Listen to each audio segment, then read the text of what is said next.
saber um jeito bem eficaz de diminuir os transtornos mentais? Diminuir a pobreza.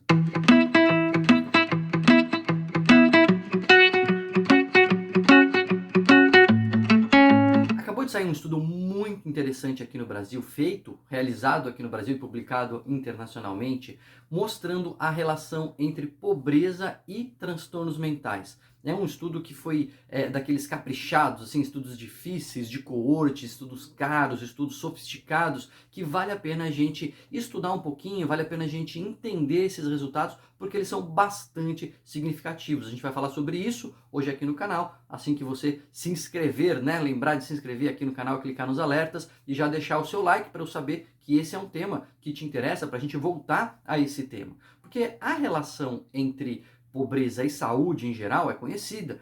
A gente sabe que pessoas mais vulneráveis socioeconomicamente, né, as pessoas mais pobres, que têm menos acesso a recursos, etc., elas tendem a ter mais problemas de saúde, tem menos acesso a remédios, tem menos acesso a médicos, menos acesso até a posto de saúde, mesmo quando é de graça. Se a pessoa é mais pobre, ela tem mais dificuldade de ir até o posto de saúde, que é gratuito, por uma série de circunstâncias. Então, a saúde em geral é prejudicada, né? A pessoa tem mais chance de ter doenças crônicas, tem mais chance de ter infecções, tem mais chance de ter diversos problemas de saúde, até mais chance de não se vacinar contra várias doenças, não vacinar os filhos e etc. Agora, esse estudo, ele acompanhou mais de 2.000 crianças e adolescentes ao longo de quase 10 anos. Começaram em 2010 a fazer as avaliações, e aí fizeram 3 ondas, e a última onda foi em 2018, 2019.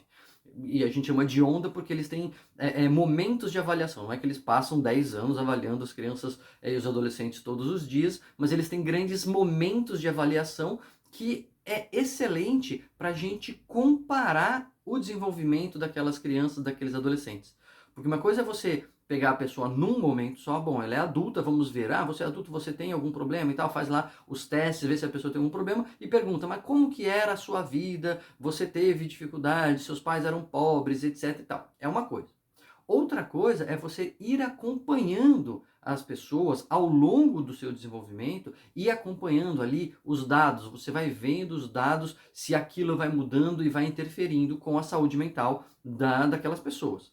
Outra coisa interessante, eles, como fizeram esse tempo largo de acompanhamento, eles conseguiram ver adolescentes entrando na fase adulta e crianças entrando na adolescência.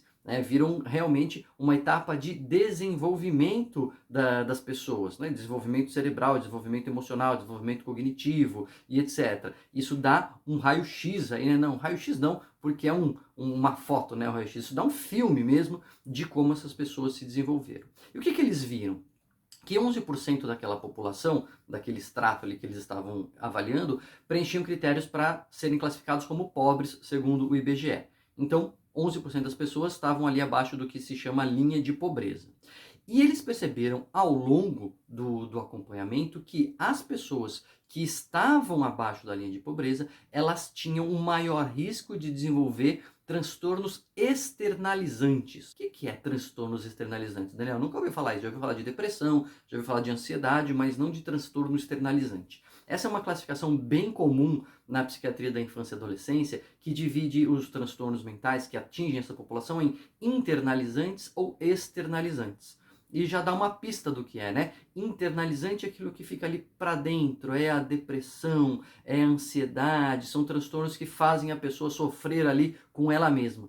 Externalizante é aquilo que interfere com o relacionamento com os outros. Então, é a criança hiperativa, é a criança com TDAH, é a criança impulsiva, com um transtorno de oposição e desafio, enfim, é aquilo que interfere com o externo, com o relacionamento, que dificulta a inserção muitas vezes das crianças, dificulta o desempenho escolar, depois nos adolescentes dificulta o amadurecimento emocional, a inserção no mercado de trabalho, aumenta o risco de acidentes, por exemplo. Então, tudo isso são os transtornos internalizantes que tinha uma associação bem clara, sobretudo em meninas. Meninas que tinham menos recurso socioeconômico, meninas mais pobres, tinham significativamente mais risco de desenvolver transtornos externalizantes por causa da pobreza. Isso já estava sendo controlado, né, as variáveis do tipo a vida dos pais, nível escolar dos pais, outros parâmetros de saúde, etc. Tudo isso foi controlado e eles conseguiram isolar. Bom, esta variável que está trazendo maior impacto na saúde mental dessas pessoas, uma vez controladas, já depois de nivelados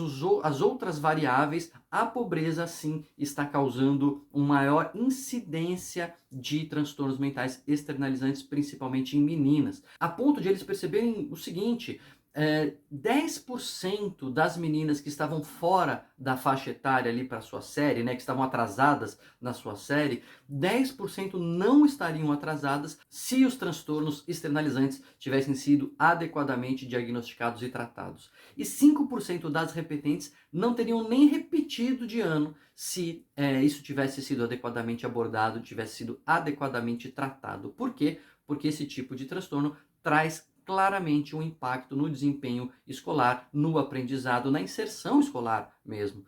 E até, como eu falei, de acidentes, assim, a pessoa que é muito impulsiva, a criança, adolescente que é muito impulsivo, tem mais risco de se colocar em situações e sofrer acidentes. Então tudo isso traz um impacto. Eles acreditam que o impacto nas meninas foi maior porque muitas vezes esse tipo de transtorno é subdiagnosticado em mulheres, né? Aliás, no Brasil e em países em desenvolvimento, transtornos mentais em geral são subdiagnosticados. Estima-se que até 80% das pessoas com depressão, por exemplo, no Brasil, não tem o correto diagnóstico e tratamento. 80%, gente. É muita gente que está doente, não sabendo que está doente, não se tratando.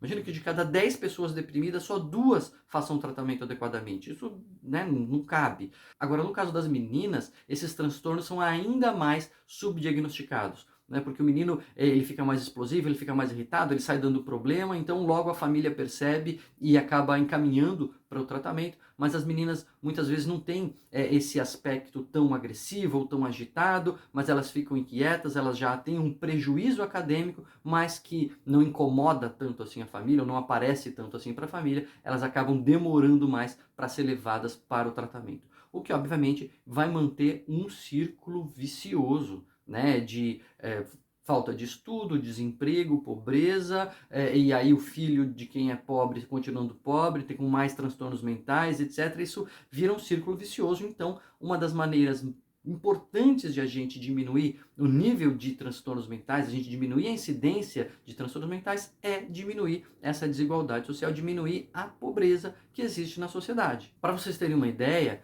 no Brasil, quase 60% dos filhos de pais que não completaram o segundo grau também não completam o segundo grau. É um número muito significativo. Vou repetir: 60% dos filhos cujos pais não completaram o segundo grau também não completam o segundo grau.